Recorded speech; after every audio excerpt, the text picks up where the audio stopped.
Hey everyone, it's Dave. Bo's running a little late today, so she's here now, and we're going to be walking through the rose garden. I want to point out beautiful Judy Garland rose there, and I'm really looking forward to the blooms on this Peruvian daffodil. We've got Margaret Merrill, and we've also got down here Chicago Peace. I think that's the first time I'm showing you that rose. And take a look back here, not at Bo, but at French Vanilla.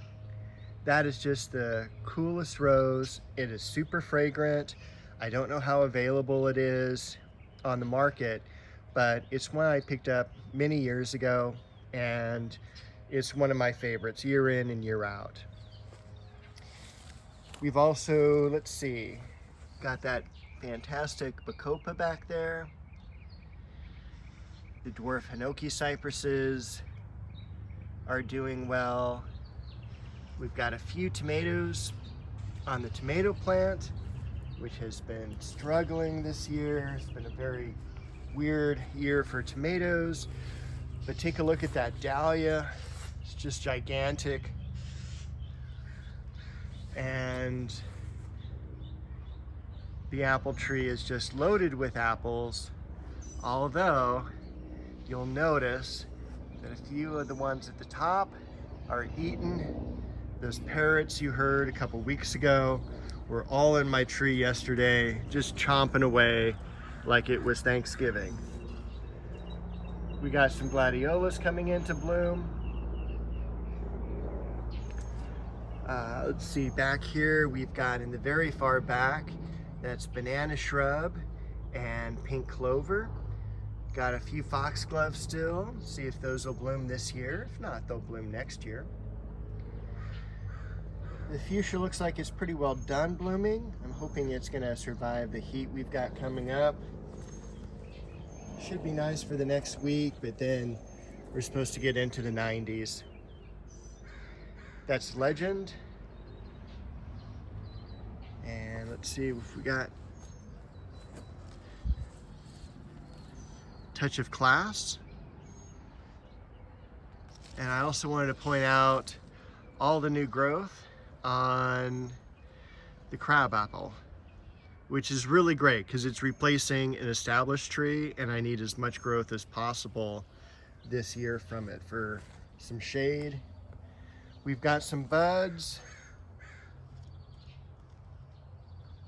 on the Philadelphus, the mock orange. That's gold medal. That's Bo in between some Scaviola. And we've got a second bloom already on this Dianthus, and the Westringia has just stayed into bloom. Let's see, Tournament of Roses covered with blooms. Just finishing the second bloom cycle on Garden Party. Last vestiges of the pansies. Duet, once again, just an outstanding rose, and a lot of buds coming up on the Queen Elizabeth. Lynn Anderson and the cherry tree, apricot, and sneaking behind here, keeping in the shade, one last really good looking foxglove. Most of the rest of the foxgloves are done when we look at the ones back against the fence, but you know, you can't complain when you have a really great year. So let's see, what else do I want to show you? Sterling Silver, Ingrid Bergman. This is Barbara Bush, and in the back there is Alina. There was one bud on the Grand Duke Sandback Jasmine. I planted these in the early videos, last year, and they're struggling. They're a little chlorotic. I'm not sure what's going on. I do need to feed them, but they just have been struggling, and I feel bad because, you know, they're one of the plants that I really wanted to thrive because they're so fragrant.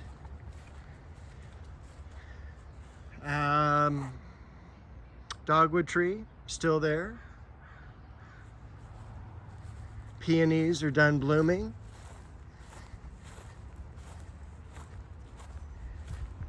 Up over here, and I had to start using the pond to put in some debris because I ran out of room in the trash can. That's how much stuff I've been pulling out of the yard. The Cheonanthus tree, I think that's been in about a month now.